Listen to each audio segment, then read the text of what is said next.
Shabbat Shalom. Hanukkah is a little bit more than a week away, and I hope you're getting ready for it. Many people love Hanukkah. Many people know about the end of the story, about the rededication of the temple, hence the name Hanukkah, which means dedication. But few really know about the beginning of the story. The beginning of the story is about the Jewish people in the land of Israel, many of them who are assimilating to the Syrian Greek Hellenism of its time. But that wasn't enough for King Antiochus of Assyria. You see, he wanted to crush the Jewish people. He wanted for once and for all to end their sense of independence and deny who they were. And how was he going to do that? He was going to do it by eliminating the very essence of who they were, namely their religion, the culture. That's why he desecrated the temple and he forbade the observance of rituals and any Jewish life. That was the way that he could eliminate the Jewish people. Well, you know this part of the story as well. The Hasmoneans, the Maccabees, they rose up against the Syrian Greek army, a ragtag group of farmers and temple priests that were able to defeat the greatest army in the world. You see, they saw it as the very fight for their very survival. They understood that there's a moment of which they would have to dedicate themselves. That's why I love the name of Hanukkah for this holiday.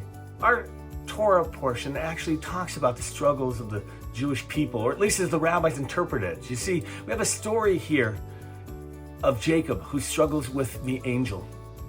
And according to one rabbinic interpretation, this struggle with the angel is the angel of Esau, who represents the future enemies of the Jewish people. And in the struggle of the Torah as represented, Jacob is victorious. And yet it comes with a price. You see, he receives a blessing and his name is changed from Yaakov to Yisrael, from Jacob to Israel. But he leaves the encounter with a limp. And this one rabbinic interpretation takes this moment to mean that the Jewish people will survive against all the future enemies, and yet it will come with a price. It comes with some pain and suffering.